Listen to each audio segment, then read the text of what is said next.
Hello everyone, मैं हूं सायन और आप सभी लोगों का स्वागत है फिजिक्स विद सायन की एक नए वीडियो में। तो हम लोग जो वर्क पावर एनर्जी के ऊपर पढ़ रहे थे, तो पिछले दिन हमने क्या पढ़ा? पिछले दिन हमने एनर्जी का फुल कॉन्सेप्ट पढ़ा। मैं आप लोगों को हाईली रिकमेंड करूंगा पूरा वीडियो देख के आइए। जो लास्ट वीडियो था पूरा प्लेलिस्ट का लिंक नीचे डिस्क्रिप्शन में दिया है, जाएंगे वर्क पावर एनर्जी का फुल प्लेलिस्ट नीचे डिस्क्रिप्शन में दिया है। तो आज उसी टॉपिक में आगे बढ़ते हुए हम लोग क्या पढ़ेंगे? हम लोग पढ़ेंगे कलिशंस के बारे में। व्हाट आर कलिशंस, कलिशन होता क्या है, इसमें क्या चीज होता है, पूरा इसका फंडामेंटल कॉन्सेप्ट को समझेंगे। बहुत ही ईजी टॉपिक है कॉलिशन, एक ही वीडियो के अंदर सब कॉन्सेप्ट क्लियर करेंगे। तो कॉलिशन का मतलब क्या है? कॉलिशन का मतलब है जब दोनों को ऐसे धक्का मारता है, कोलाइड करता है, उसके बाद क्या होगा उसको बोलते हैं कॉलिशन। तो कॉलिशन मेनली दो टाइप का होता है, इसको तीन टाइप भी हम लोग बोल सकते हैं, लेकिन मेनली जो दो तो ब्रांच है कॉलिशन का, एक है इलास्टिक, एक है इनइलास्टिक। ये दो तो ब्रांच है, इलास्टिक और इनइलास्टिक कॉलिशन। अभी हम लोग अलग अलग केसेस में पढ़ेंगे और इलास्टिक कॉलिशन क्या है, इनइलास्टिक कॉलिशन क्या है, ये देखेंगे। इलास्टिक कॉलिशन किसे कहेंगे? जिसमें हमारा टोटल मोमेंटम और टोटल काइनेटिक एनर्जी कंजर्व रहेगा, उसे बोलते हैं elastic coalition. So what is elastic coalition? अगर हम लोग हेडिंग दे बच्चों, so elastic coalition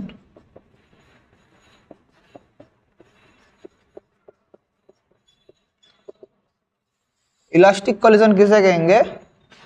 The collision in which the total kinetic energy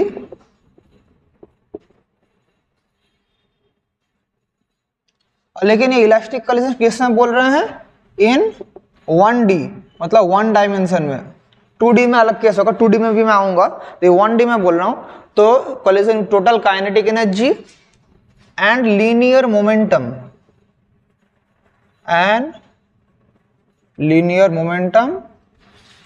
remain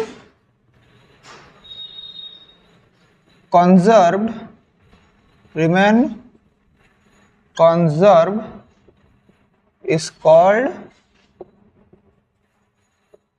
elastic collision. The collision in which the total kinetic energy and linear momentum remain conserved is called elastic collision. मतलब देखिए आज अगर इसका एक तो case study बोलो, सोचिए दो बॉल है, यहाँ पर एक तो बॉल ए है, एक तो बॉल बी है। इसका वेलोसिटी है ua, इसका वेलोसिटी है ub, इसका मास है ma, इसका मास है mb। ये दोनों कोलाइड करता है। कोलिशन के बाद a और b बॉल, इसका मास है ma, कोलिशन का वेलोसिटी हो जाता है va, इसका मास है mb, वेलोसिटी हो जाता है vb। तो कोलिशन के बाद तो क्या क्या कॉन्जर्व रहेगा? काइनेटिक एनर्जी, लीनियर मोमेंटम, दोनों चीज कॉन्जर्व रहेगा। तो initial kinetic energy equals to final kinetic energy, मतलब half ma ua square plus half mb ub square equals to half ma va square plus half mb vb square. ये होगा equation number 1। और हमारा क्या होगा? Linear momentum conserve होगा, मतलब ma ua plus mb ub equals to ma va plus mb vb। ये अगर इलास्टिक कॉलिशन होता है तो टोटल काइनेटिक एनर्जी और टोटल मोमेंटम हमेशा ऐसे कंजर्व रहेगा। जल्दी से इसे नोट डाउन कर लीजिए। इलास्टिक कॉलिशन का मतलब ही है आपका क्या कंजर्व रहेगा? टोटल मोमेंटम और हमारा टोटल काइनेटिक एनर्जी। जल्दी से नोट डाउन कीजिए, मैं 5 सेकंड का टाइम दे रहा हूं। 1 2 3 4 5, ठीक है? ओके, सो ये हम लोग सीख ली इलास्टिक कॉलिशन 1D। अभी देखते हैं हमारा जो ये इसका फिनोमेना कहाँ काम आता है। तो आइडियल केस में देखिए कोई भी कॉलिशन इलास्टिक नहीं होता, सब कॉलिशन इलास्टिक होता है। मतलब आइडियल केस में सिर्फ इलास्टिक कॉलिशन होता है जो हमारे वर्ल्ड में पॉसिबल नहीं है। लेकिन ओवरऑल मैं एक सेंस बना सकता हूँ इलास्टिक कॉलिशन का। मैं जैसे बिलियर्ड में जो गेम खेलते हैं वो एक इलास्टिक कॉलिशन बोल सकते हैं, लेकिन हम लोग और भी अगर मॉलिक्यूलर लेवल में जाए तो एक इलास्टिक कॉलिशन नहीं है। तो इलास्टिक कॉलिशन से आपको अगर क्वेश्चन आए तो कैसे क्वेश्चन आप करेंगे, आपको थोड़ा मैं एक तो क्वेश्चन देके हिंट देके समझाता हूँ। आपको सोचिए एक क्वेश्चन दिया है, कंसिडर दिस क्वेश्चन। क्या दूं? हाँ, अभी अलग अलग केसेस हो सकता है, मतलब कॉम्बाइन होने के बाद दोनों एक साथ हो गया, अगर दोनों का मास है तो अलग अलग केस हो सकता है। मेन प्रिंसिपल यही है, अभी अलग अलग केसेस हो सकते हैं। पहले थोड़ा केसेस को मैं बोल दूं, उसका प्रॉब्लम बताऊंगा। अगर केस 1 अगर ऐसा हुआ कि दो बॉल आया फिर आके चिपक गया, तो M1 और M2 दो बॉल तब कॉलिशन के बाद चिपक के हो गया M, that is equals to M1 plus M2। तब क्या होगा, तब हमारा जो फेनोमेना होगा उधर क्या होगा, M1 प्लस M2 हो जाएगा। तो मैं न्यूमेरिक्स के साथ ही डिस्कस करता हूँ। तो सोचिए आपको एक क्वेश्चन दिया है, a ball of mass 2 kg moving with velocity 3 meter per second collides with a ball of 3 kg at rest. Calculate their final velocities. तो कॉलिशन के बाद क्या वेलोसिटी है, तो देखिए एक बॉल था जो 2 kg है, इसका वेलोसिटी क्या था 3 मीटर पर सेकेंड, और एक तो बॉल था 3 kg, इसका वेलोसिटी क्या था 0, इसका वेलोसिटी 3 मीटर पर सेकेंड था। तो हमें पता है मोमेंटम कंजर्वेशन और इलास्टिक कॉलिशन है, ये क्या क्वेश्चन में लिखा रहेगा, this is an elastic coalition बोल के बोला रहेगा। तो अगर इलास्टिक कॉलिशन है ये चीज, तो इलास्टिक कॉलिशन में काइनेटिक एनर्जी मोमेंटम कंजर्व रहता है। तो मोमेंटम अगर बिठाएंगे तो MAUA, तो मतलब 2 × 3 plus 3 × 0 equals to 2 × VA plus 3 × VB, यही होगा। तो 2 VA plus 3 VB equals to 6। यहाँ से क्या आएगा, VA equals to 6 minus 3 VB by 2, equation number 1। 6 minus 3 VB by 2।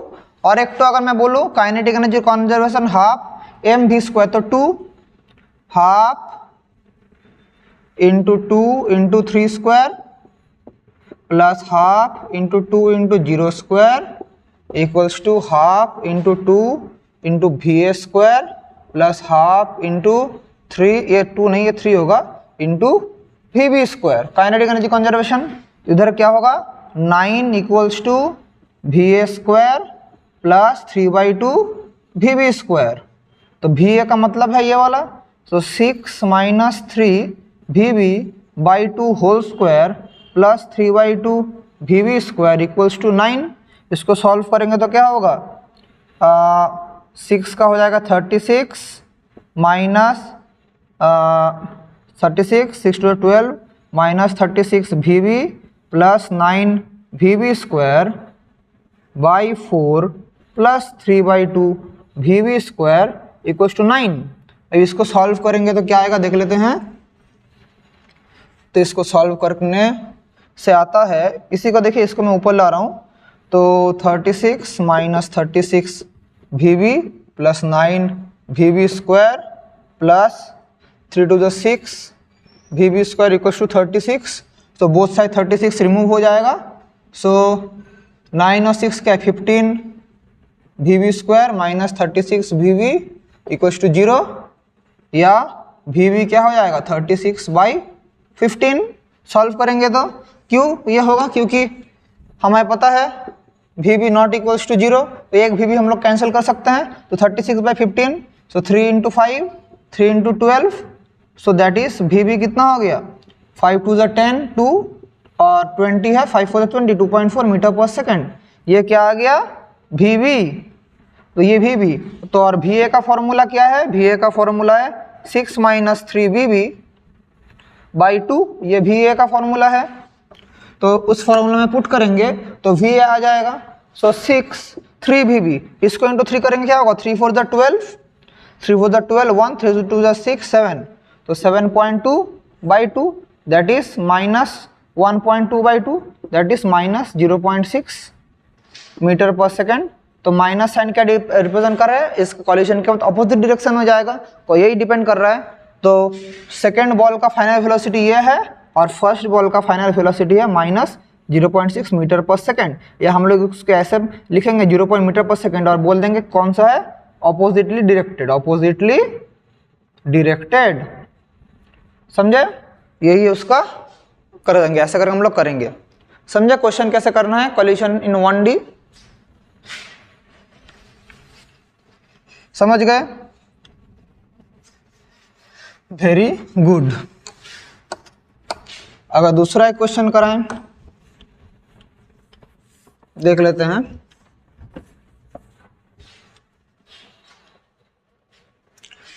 दूसरा एक क्वेश्चन कराएं। हाँ, कैसे टाइप का क्वेश्चन कराऊं? हाँ, 2 objects of masses 2 kg and 4 kg moving with velocities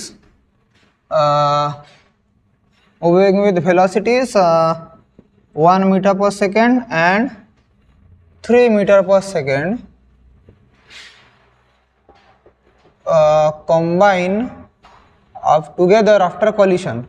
Combine together after collision. हाँ, combine together after collision। तो आपको यहाँ से क्या फाइंड करना पड़ेगा? Calculate their final velocity. एक इजी क्वेश्चन है, एक इजी टाइप का क्वेश्चन मैंने आपको दिया ये वाला। तो मतलब दो ऑब्जेक्ट जा रहा है, कॉम्बाइन होकर एक बड़ा ऑब्जेक्ट बन गया। तो पहले का अगर मास m1 कितना है 2 kg, m2 है 4 kg, और कॉलिजन के बाद m हो जाएगा m1 plus m2 that is 6 kg। और इनिशियल वेलोसिटी u1 कितना दिया है? u1 दिया है 1 मीटर पर सेकेंड और u2 दिया है 3 मीटर पर सेकेंड। तो मोमेंटम कंजर्वेशन लगाने से हो जाएगा इधर। So m1 u1 plus m2 u2 equals to m1 v1 plus m2 v2। So m1 2 into u1 मतलब 2 इंटू 1 2 प्लस 2 इंटू 3 6 और m1 plus m2 plus m2। लेकिन यहाँ पर क्या होगा देखिए, यहाँ पर दोनों एक साथ कोलाइड हो जा रहा है। तो मतलब क्या हो जाएगा इधर हमारा m1 प्लस m2 जो होगा कोलाइड तो एक साथ हो जा रहा है, इसलिए डायरेक्ट हो जाएगा mv। इसका मतलब ही है m1 plus m2 into v। मतलब क्या है m1 क्या है 6 ये 6 इंटू v। तो यहाँ से v क्या आएगा 6 plus 2 8/6 that is 4/3 that is 1.33। ये होगा मीटर पर सेकेंड और यही क्या है फाइनल वेलोसिटी। तो ऐसे करके हम लोग इलास्टिक कोलिजन का कुछ भी क्वेश्चन कर पाएंगे। समझे? इलास्टिक कोलिजन का कॉन्सेप्ट क्लियर हुआ? Thank you. अभी हम लोग करेंगे in elastic collision. What is in elastic collision? तो इलास्टिक मतलब जिसमें एनर्जी और मोमेंटम कंजर्व हो रहा है।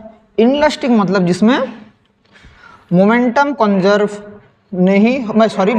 कंजर्व होगा लेकिन एनर्जी कंजर्व नहीं होगा। एनर्जी क्या हो जाएगा?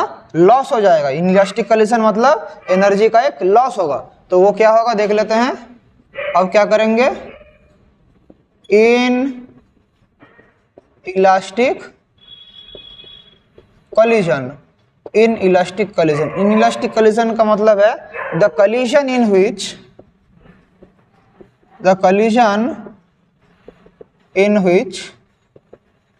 और ये किस में है? ये भी है 1D में, कभी भी 2D में नहीं है, 1D। In which the linear momentum is conserved, in which the linear momentum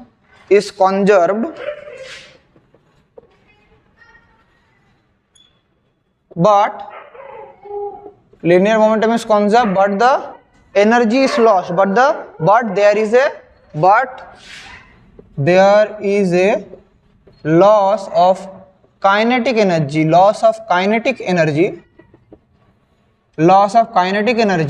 then it is called an inelastic collision. The collision in which the linear momentum is conserved but there is a loss of kinetic energy is called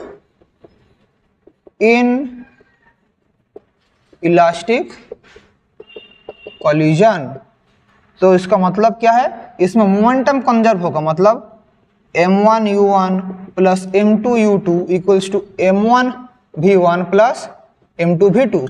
लेकिन ये तो होगा but kinetic energy का क्या होगा, एक loss होगा, that is half m1 square, या लॉस होगा मतलब पहले से शायद कम जाएगा, m1 square plus half m2 square minus half m1 square plus half m2 square. और ये क्या है, this is the loss in kinetic energy. क्योंकि देखिए इनइलास्टिक कोलिजन क्या होगा, अगर दो ऑब्जेक्ट इनइलास्टिक कोलिजन करता है तो इसके अंदर एक एनर्जी का लॉस होता है, मतलब उसका वेलोसिटी आफ्टर सेपरेशन और वेलोसिटी बिफोर सेपरेशन हमेशा सेम नहीं रहेगा। तो यहाँ पर एक नया फैक्टर हम लोग सीखेंगे, इस कंडीशन के लिए, इलास्टिक कोलिजन के लिए एक नया फैक्टर सीखेंगे जिसे बोला जाता है कोफिशिएंट ऑफ रेस्टिट्यूशन।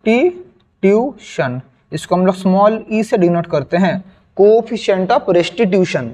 तो इसको हम सीखेंगे क्योंकि इधर वेलोसिटी बिफोर आफ्टर कोलिशन का जो वेलोसिटी का सेपरेशन है, रिलेटिव वेलोसिटी जो है वो सेम नहीं रहता है। इलास्टिक कोलिशन में रिलेटिव वेलोसिटी मतलब जो रिलेटिव वेलोसिटी है वो हमेशा सेम रहता है, लेकिन यहाँ पर रिलेटिव वेलोसिटी सेम नहीं रहता है। उसी को हम लोग बोलते हैं क्या, कोफिशिएंट ऑफ रेस्टिट्यूशन। उसका जो रेशियो है वही हम लोग अभी सीखेंगे।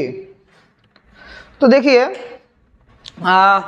अगर हम लोग बोले what is coefficient of restitution, अगर आप लोगों को बोलें, और इनइलास्टिक कोलिशन में इसका ज़्यादा सिग्निफिकेंस है।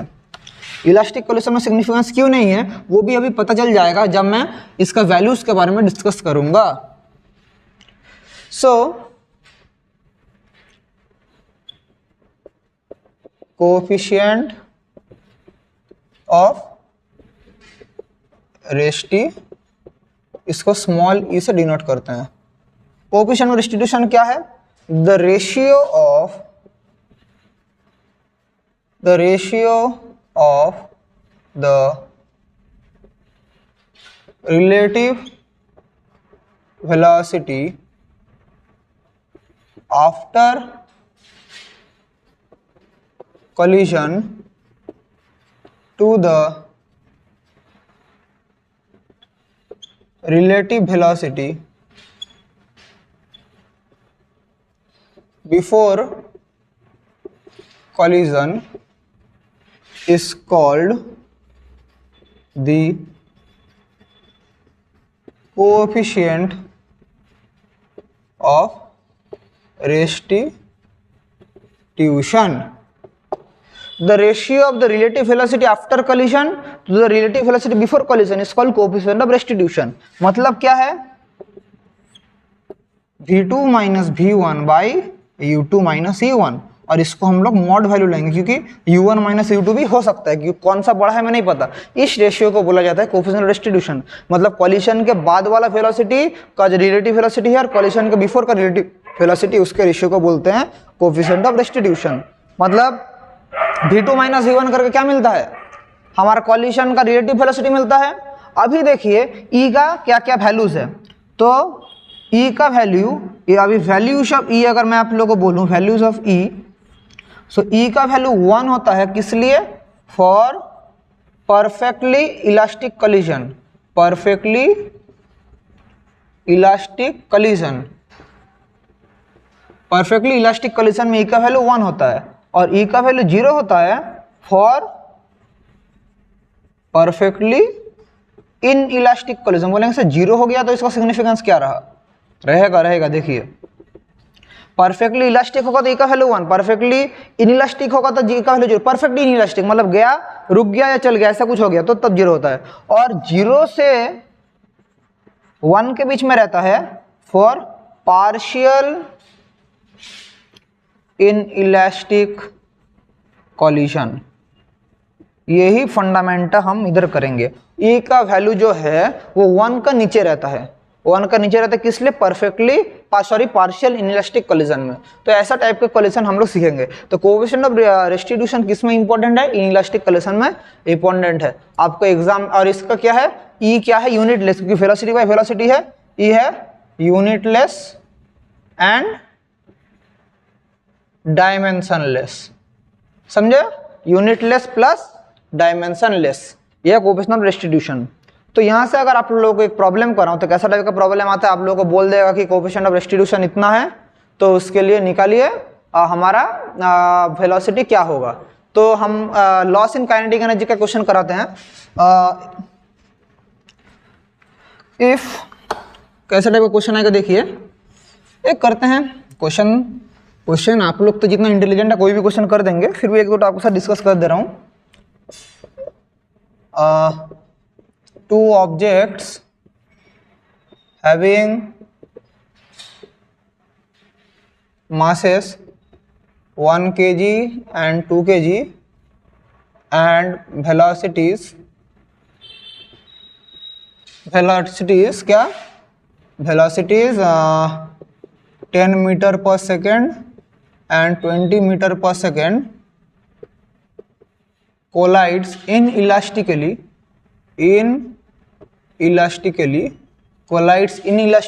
और क्या होता है, two object mass 1 kg two velocities collides inelastically, find the loss in its kinetic energy,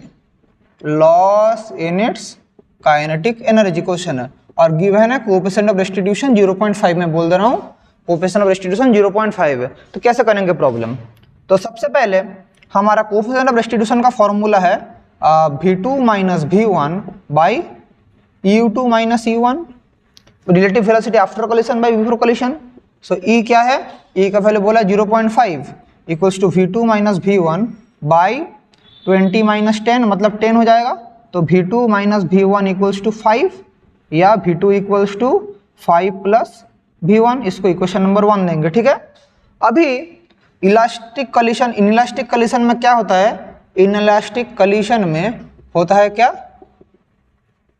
momentum conservation होता है। इससे क्या मिलेगा, m1 u1 plus m2 u2 equals to m1 v1 plus m2 v2।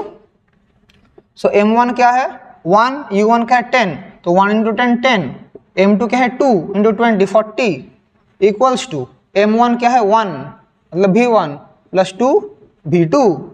तो v1 का जगह क्या बिठाएंगे, सॉरी v2 का जगह क्या बिठाएंगे 5 प्लस v1, तो 50 equals to v1 plus 2 into 5 plus v1 that is v1 plus 10 plus 2 v1, तो that is 3 v1 equals to 50 minus 10 उधर जाएगा तो दैट इज 40। तो यहाँ से v1 क्या होगा 40/3, इतना मीटर पर सेकंड क्या हो गया v1, और v2 क्या हो जाएगा 5 plus 40/3 that is 15 that is 55/3 metre पर सेकंड। सो v1 और v2 दोनों मिल गया, तो final loss in kinetic energy तो फिर क्या होगा, तो क्वेश्चन था find the loss in kinetic energy, दोनों फाइनल वेलोसिटी मिल गया, तो लॉस इन काइनेटिक एनर्जी क्या होगा, half m1 u1 square plus half m2 u2 square minus half m1 v1 square plus half m2 v2 square.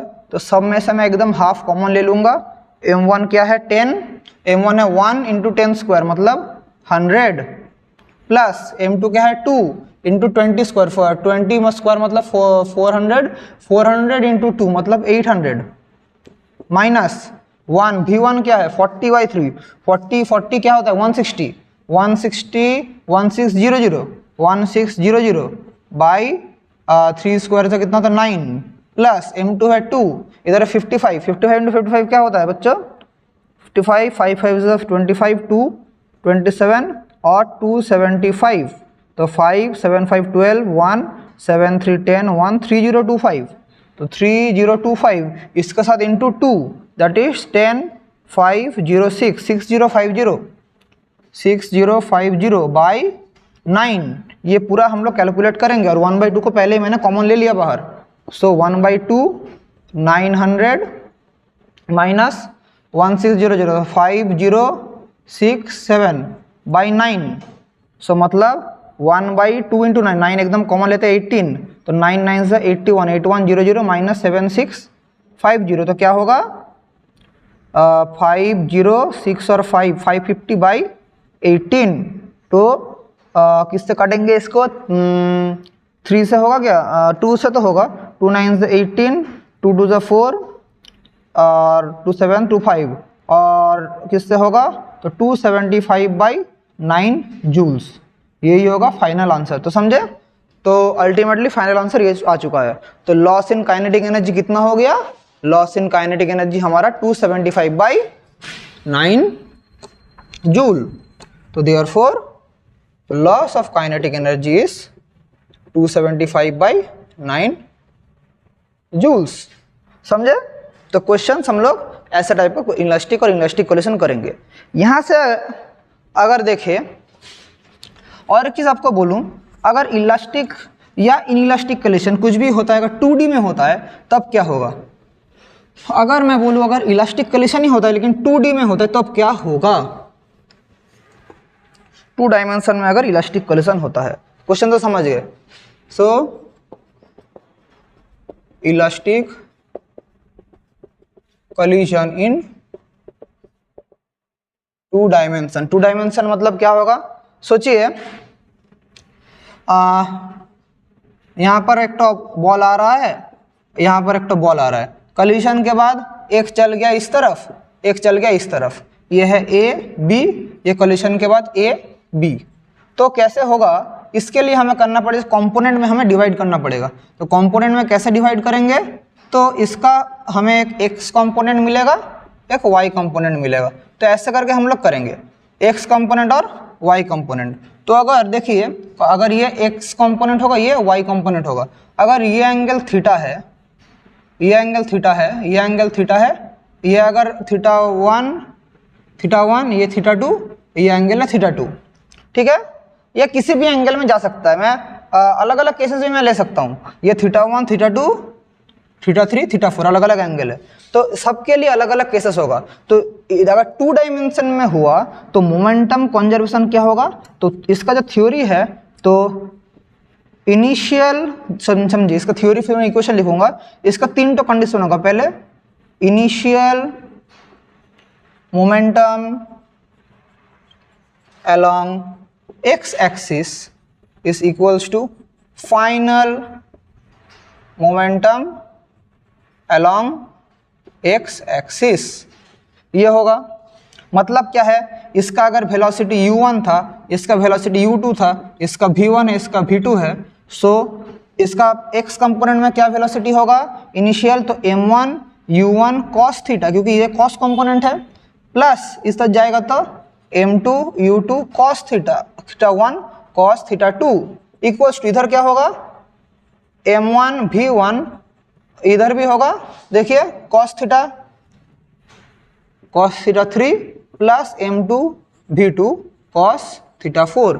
देखिए ना, ये क्या है u1 cos थीटा 1, ये क्या है u2 cos थीटा 2, ये क्या है v1 cos theta 3, v2 cos theta 4। समझे। उसके बाद ये पहला कंडीशन है, इसके बाद initial momentum along y axis equals to final momentum along y axis। का मतलब क्या है, y axis में तो ये क्या कंपोनेंट होगा, साइन कंपोनेंट।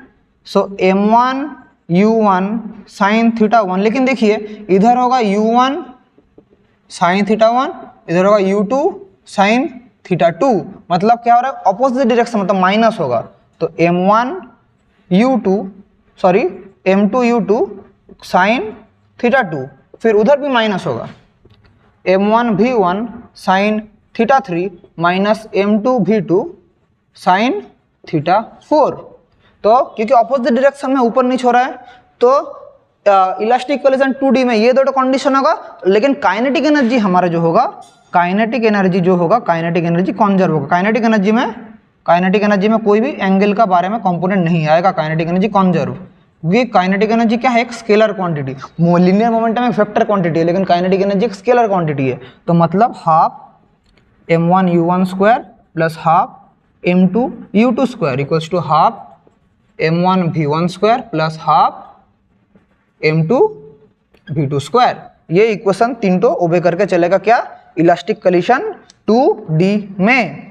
तो जल्दी से ये वाला लिख लीजिए, और आज इस टॉपिक में मैं क्वेश्चंस नहीं कराऊंगा क्योंकि आज मैं सिर्फ 1D का ऊपर कराया हूं, तो नेक्स्ट क्लास मेरा जब आएगा ये 2D कॉन्सेप्ट के ऊपर मैं क्वेश्चन कराऊंगा। सिर्फ आपको पॉइंट टू बी नोटेड क्या है कि हमारा इनिशियल मोमेंटम एक्स एक्सिस में जो होगा वाई एक्स एक्सिस में फाइनल वो होगा, इनिशियल मोमेंटम वाई एक्सिस में जो होगा फाइनल में भी वही होगा, और काइनेटिक एनर्जी कंजर्व होगा। मेनली मोमेंटम क्या है, मोमेंटम हमारा है वेक्टर और काइनेटिक एनर्जी क्या है, स्केलर।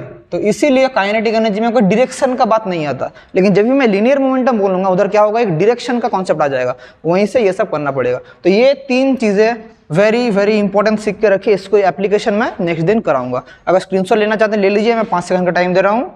1 2 3 4 5 okay, very good. तो चलिए आज का क्लास हम लोग यहीं तक रखते हैं, आप लोग इसको पढ़िए, फिर मैं इसके ऊपर और भी वीडियो लाऊंगा। तब तक के लिए आप सभी लोगों को best wishes and thank you.